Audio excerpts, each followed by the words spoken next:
Na minha opinião, está claramente certo de que a hidroxicloroquina não funciona.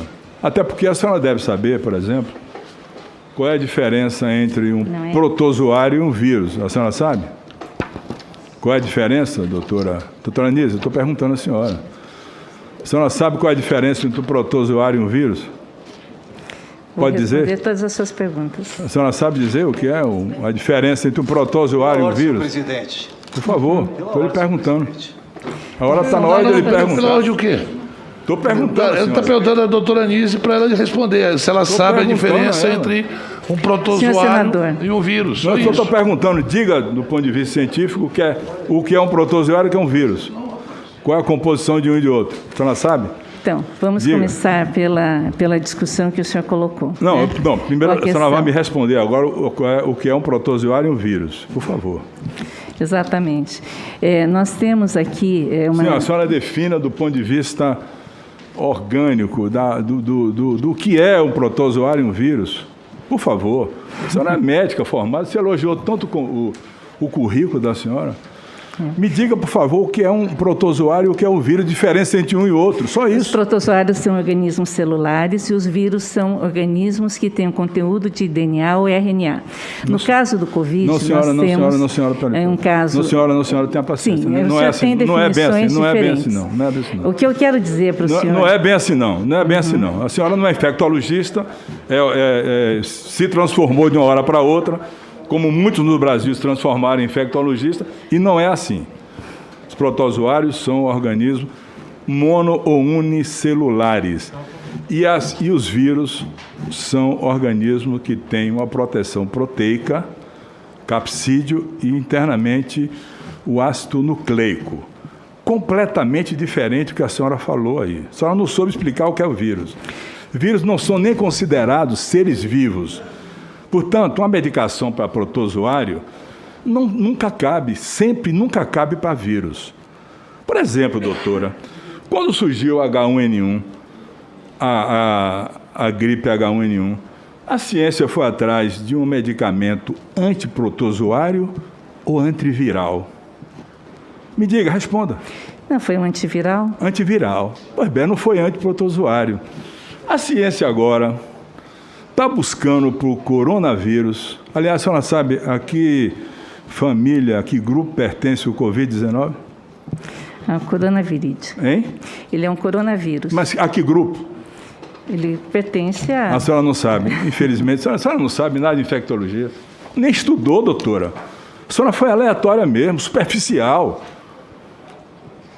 O Covid-19 é da família dos beta-coronavírus. Sim, é coronavírus. A senhora não disse. A primeira manifestação, doutora, me perdoe, eu não queria nem constranger a senhora, porque eu vi logo do começo que a senhora sabia oncologia e imunologia, mas não tinha nada de conhecimento de infectologia. Já vi logo do começo. Eu não queria nem falar isso. Estava na dúvida se eu vinha questionar ou não, para não deixar a senhora, como se diz na gíria, em saia justa. Eu gostaria a senhora somente sabe de quando responder. foi que aconteceu a primeira manifestação do coronavírus no mundo? O primeiro caso no mundo. A senhora sabe a data? Sei. E que tipo de coronavírus foi? Exatamente. Diga o número, diga o ano. Pode pegar os livros aí, porque a senhora não tem na cabeça, certamente não leu, não estudou. E, doutora, de médico audiovisual, esse plenário está cansado. De alguém que o viu e não leu, e não se aprofundou, e não tem estudado. Eu falo com a senhora porque eu tenho, desde que começou essa doença, lido tudo sobre essa matéria. Tudo. E não preciso pegar e olhar aqui o que eu estou lendo, o que eu estou vendo, não. Não preciso ler para ver, não. A senhora nem sabe quando começou a primeira manifestação do coronavírus no mundo e como foi essa manifestação. Então, a senhora não podia, de jeito nenhum, estar debatendo um assunto que não era do seu domínio. Salve, progressistas, eu sou o Clayson. Fiz questão de abrir o vídeo de hoje com esse trecho da CPI, porque ele mostra dois pontos importantes que a gente já tinha levantado nos vídeos anteriores sobre a CPI aqui no canal. O primeiro é a necessidade de nós termos os senadores preparados para poder fazer as perguntas para aqueles que estão indo lá depor. Isso é fundamental. O segundo é a necessidade dos senadores estarem preparados para desenvolver assuntos técnicos. Então, a questão que foi levantada pelo senador Otto, na verdade é realmente uma questão que é básica. Né? Qual a diferença entre vírus e protozoário? O próprio senador já tinha falado isso em ocasiões anteriores, mas debater isso com quem está presente lá e se coloca como um especialista, vamos colocar assim, é muito importante, porque mostra não só para aqueles que estão lá na CPI, mas para a sociedade, quem são aqueles que estiveram à frente das narrativas nacionais sobre aquilo que, de certa forma, delineia o que defendeu o Bolsonaro ou o bolsonarismo, vamos colocar assim, ao longo desse período todo. Vou pedir para você dar o like aqui no vídeo, se inscrever no canal, como sempre. Esse é um pedido importante, porque a gente sobrevive com o seu like e com a sua inscrição. As pessoas que estão começando também a divulgar os nossos vídeos, a compartilhar os vídeos, agradeço. Eu agradeço as pessoas que dão os likes também e que ajudam o nosso trabalho. Se inscreva, ative o sininho, também é muito importante. Se você é inscrito, ative o sininho. Vou pedir para você que já é inscrito para dar uma olhada para ver se você continua inscrito aqui no canal. O ponto que foi levantado nesse vídeo de introdução aqui, nesse trecho da CPI, é algo que precisa ser levado em consideração em função do fato dessa doutora ter sido inúmeras vezes entrevistada. Ela já falou com a CNN, já falou com a Jovem Pan, com vários veículos, né? A Jovem Pan. E as pessoas nunca vão perguntar a ela as questões básicas daquilo que ela está desenvolvendo. É necessário que ela tenha conhecimento sobre o que ela fala. É importante que ela tenha conhecimento.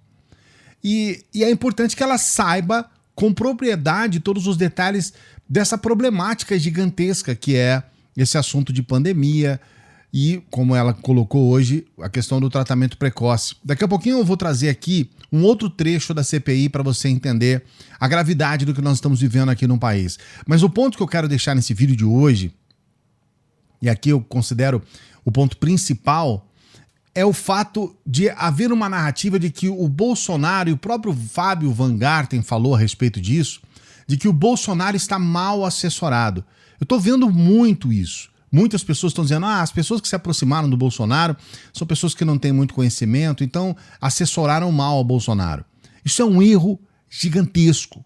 Isso precisa ser colocado aqui de uma maneira clara. O Bolsonaro, ele aproximou a ele pessoas que confirmavam o discurso dele.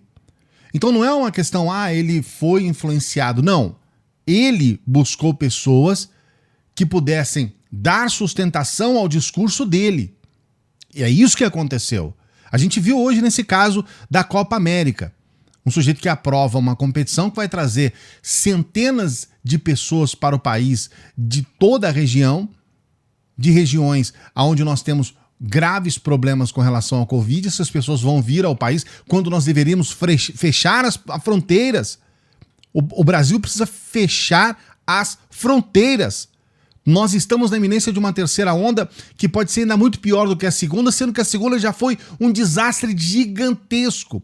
Então, ele, na opção de fechar as fronteiras, ele não só abre, como ele incentiva que pessoas de várias regiões aqui das Américas estejam presentes no país para essa maldita competição, que é uma competição que eu vou fazer questão de não acompanhar, e é uma competição que eu vou fazer questão de boicotar, mas assim, de forma fragorosa. Nós já temos aí o SBT fazendo a sua campanha de divulgação para as transmissões satânicas. Algo que não contribui em nada para o país. Aliás, não contribui. Algo que vai arrebentar com a situação que nós estamos vivendo, que vai piorar muito a situação. E aí você percebe que o Bolsonaro ele diz o seguinte, não, todos os ministros concordaram. Ele leva lá o Queiroga para fazer esse anúncio ao lado do Queiroga, para dizer que o Queiroga dá a ele a sustentação, quando na verdade é praticamente uma questão forçada, assim como eles faziam antes, esses próprios deputados bolsonaristas que proibiam as pessoas de usar máscaras. Não usamos máscaras aqui, como foi o caso daquele carteiro reaça lá, que colocou na porta lá do gabinete dele é proibido usar máscara. Então, assim, a verdade é que as pessoas se sentem, de alguma forma, quase que forçadas a entrar nessa narrativa. Por outro lado, existe uma opção, a opção de não fazer parte disso. Mas como eles estão em busca de um poder, e isso também ocorre com essa doutora Nise, eles estão lá em busca de ter alguma relevância nacional, de com isso poder ter alguma moral, de poder ter o seu ego inflado, e é óbvio que tem uma questão financeira atrás disso. E outra coisa importante que nós precisamos saber é de onde estão vindo estas fontes, ou seja, quem está ganhando dinheiro com essa cloroquina, porque nós estamos aí com essa quantidade gigantesca de cloroquina sendo colocada no mercado brasileiro. Quem está ganhando com isso?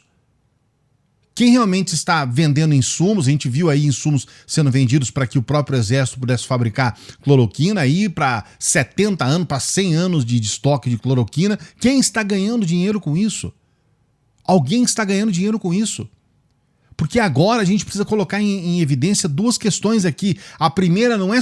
A primeira, tudo bem, negacionismo, beleza. Negacionismo, discurso extremista, tudo bem, primeira. Agora a segunda questão, tem corrupção ou não? Tem gente metendo a mão ou não? Porque se você falar de CBS, de CBF, de Conmebol, a gente sabe que esses caras são corruptos. São canalhas. A gente tá vendo aí a imprensa, muitas vezes... E às vezes, infelizmente, isso tem que acontecer até fora do país, né? Como a gente viu lá nos Estados Unidos, todos apontando corrupção dentro desses órgãos. Será que o Bolsonaro não está ganhando dinheiro por trás em cima disso? Essa pergunta é uma pergunta válida, que nós precisamos investigar. Porque a corrupção com certeza está acontecendo. Ou nós vamos continuar nessa ingenuidade? Eu vou colocar aqui um outro trecho dessa CPI com o deputado Alessandro Vieira, para você entender o ponto da tragédia que nós estamos vivendo. Veja esse trecho.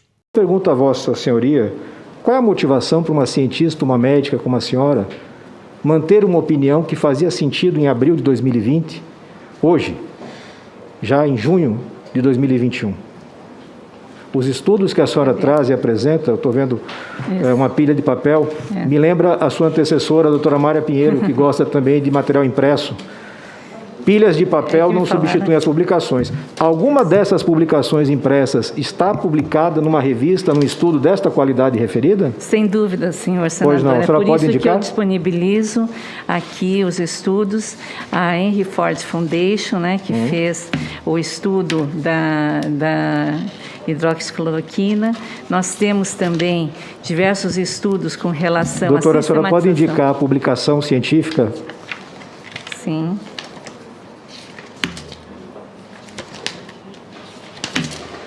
Eu sou a publicação científica, doutora. Como é o caso do estudo da Henry Ford, por exemplo. A senhora sabe que esse estudo foi descontinuado porque ele não gerou os resultados que a senhora está dizendo. A senhora tem consciência disso? Na realidade, eu quero dizer o seguinte, eu estou nesse momento... A senhora tem consciência de que esse estudo que a senhora citou para a CPI como lastro científico foi descontinuado pela própria entidade porque ele não gerou nenhum tipo de resultado que indicasse proveito no uso da hidroxicloroquina? Não foi essa a informação que eu tive. Qual foi a informação que a senhora teve? A informação que eu tive é que ele foi publicado, ele tem um lastro científico, sim, e ele tem uma evolução benéfica dos pacientes. Foi essa informação que eu tive. Eu vou pedir a juntada do documento posterior. Não, só um mas minutinho. assim, foi essa informação que eu tive dentro das informações. Foi publicado, mas a senhora não leu a publicação. Não, eu li a publicação. Então foi publicado. Sim, ele foi publicado e ele teve uma evolução benéfica e a gente tem aqui uma importante contribuição. Esse estudo ele começou em abril de 2020, ele foi encerrado em dezembro de 2020, encerrada por não demonstrar evidências suficientes. Isso pode ser encontrado em vários documentos. Isso foi formalmente comunicado aos órgãos americanos, salvo engano, em 21/12 de 2020. Nós não conseguimos encontrar nenhum outro tipo de estudo na Fundação Henry Ford. Essa informação eu não tinha. Pois é. Ela é de dezembro do ano passado. Essa é a conselheira do Bolsonaro, que na verdade não é conselheira nada, não é conselheira porcaria nenhuma. Ela está lá somente e exclusivamente para municiar o Bolsonaro de discurso, de palavra, de narrativa, para ele tentar de todas as formas manter esse discurso horrível, assassino, cruel. É uma crueldade. As pessoas, psicologicamente falando, é um desastre, porque as pessoas achavam, e tem muita gente que ainda acha, que a cloroquina trazia a elas uma proteção, quando não existe proteção. Um remédio para piolho. Não existe proteção contra o vírus, coronavírus. E as pessoas tinham esse pensamento. Então, a indignação é grande porque a gente percebe que o Brasil perdeu vidas, centenas de milhares de vidas na mão de um sujeito desse, que nem consegue ser aquele político canalha, safado, que se traveste de uma situação, eu cuido do meu povo, eu amo o meu povo. Nem isso, nem essa narrativa ele faz, porque ele faz questão de dizer que não cuida porcaria nenhuma do povo, que ele não quer saber de nada. O povo sente e percebe isso. Então, são questões que eu quero deixar levantadas nesse vídeo aqui. Inclusive, se você tem alguma ideia a respeito disso, coloque o seu comentário aqui. Nós vamos instigar os veículos de comunicação, aqueles que estão diretamente ligados a essas questões todas ligadas à pandemia, para que investiguem, para que consigam trazer à tona, e eu tenho quase certeza que isso vai em algum momento surgir, aqueles que estão ganhando dinheiro com isso. Não é só uma questão de narrativa extremista. Tem gente ganhando dinheiro com isso. Quem está ganhando dinheiro com isso? Quem ganha dinheiro com a venda de cloroquina no país? Com a venda de insumos? Com a fabricação? Quem está ganhando dinheiro? Porque nós sabemos que isso envolve dinheiro. A Conmebol, a CBF, está pagando indiretamente quem? Será que o Bolsonaro, só porque ele é uma pessoa boazinha demais, está abrindo o país para a morte mais uma vez? Para nada? Para ter esse desgaste? Porque o desgaste existe. O Brasil não quer a Copa América aqui. E ele está disposto a ter esse desgaste em função do quê? O que está por trás, gente? É isso que interessa agora. Coloque o seu comentário, eu quero saber o que você pensa a respeito disso. Não se esqueça de dar o like no vídeo, se inscrever no canal. A gente se encontra numa próxima.